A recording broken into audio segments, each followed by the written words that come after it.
हा प्रोसिजरचा भाग आहे. शरद पवारांच्या राष्ट्रवादीचे आमदार रोहित पवार यांच्या अडचणी वाढण्याची शक्यता आहे.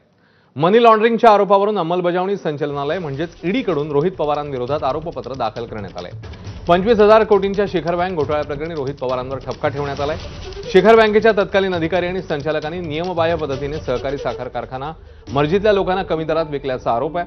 मुंबई पोलिसांच्या आर्थिक गुन्हे शाखेने 2019 मध्ये गुन्हा नोंदवलेला होता. यावर ईडीने गुन्हा दाखल केलेल्यांमध्ये 97 लोकांची नावं आहेत, पण राजकीय हेतूने फक्त आपल्यावरच कारवाई करण्यात आल्याचा आरोप रोहित पवारांनी केलाय. आपण चुकीचं काम केलं नसून ईडी विरोधात कायदेशीर लढाई लढणार आणि जिंकणार असा निर्धारही रोहित पवारांनी व्यक्त केलाय.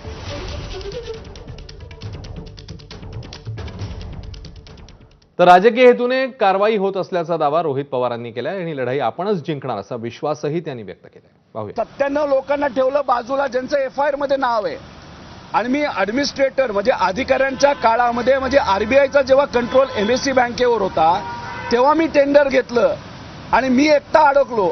नाही तर माझ्या एकट्यावर त्या ठिकाणी कारवाई करण्याचा प्रयत्न हा ईडीच्या माध्यमातून झाला. त्याच्यामध्ये फक्त एक केस माझ्या विरोधात आहे आणि मी एकटाच त्या ठिकाणी आता ईडीच्या विरोधात लढत आहे. पण आम्ही लढणार, जिंकणार आणि दूध का दूध, पाणी का पाणी हे कोर्टाच्या माध्यमातून होईल असं मी आपल्या सर्वांना आश्वासित करतो. दरम्यान या सगळ्या संदर्भात जितेंद्र आव्हाडांचं नेमकं काय म्हणणं आहे तेही बघूया.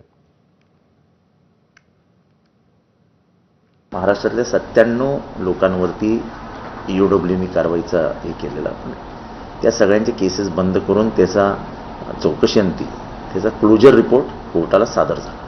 त्याच्यात कुठेच रोहित पवारचं नाव, पण त्याच एफआयआरचा आधार घेत ईडीनी मात्र आपल्या चार्जशीटमध्ये त्या 97 लोकांना सोडून रोहित पवारला घेतलेलं आहे. म्हणजे रोहित पवारचं नाव आणि आमचा कोर्ट आणि न्याय व्यवस्थेवर विश्वास आहे. कोर्टाची लढाई लढू, पण हे म्हणजे रोहितला शांत करण्याचा हा उपाय नाही. रोहित शांत बसणाऱ्यांपैकी नाही, लढणार आहेत.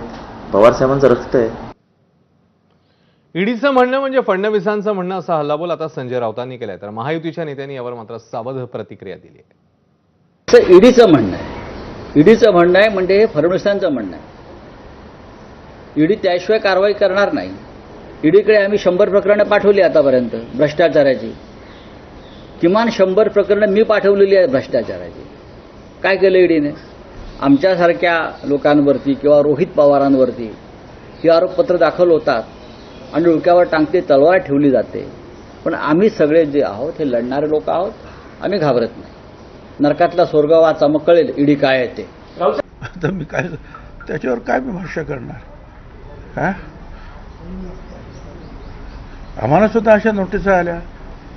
आम्ही तर त्रास भोगला सुद्धा संपूर्ण कुटुंबाने आणि अजूनही आमच्या पाठीमागे लोक लागतात.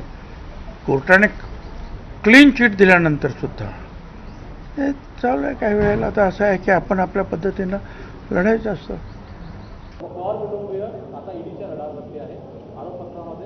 नाही, मला याबद्दलची माहिती नाही फार, त्यामुळे मी हे काही सांगू शकणार. ते ईडीलाच माहिती असेल. राज्याच्या राजकारणात सध्या शिंदेंच्या शिवसेनेच्या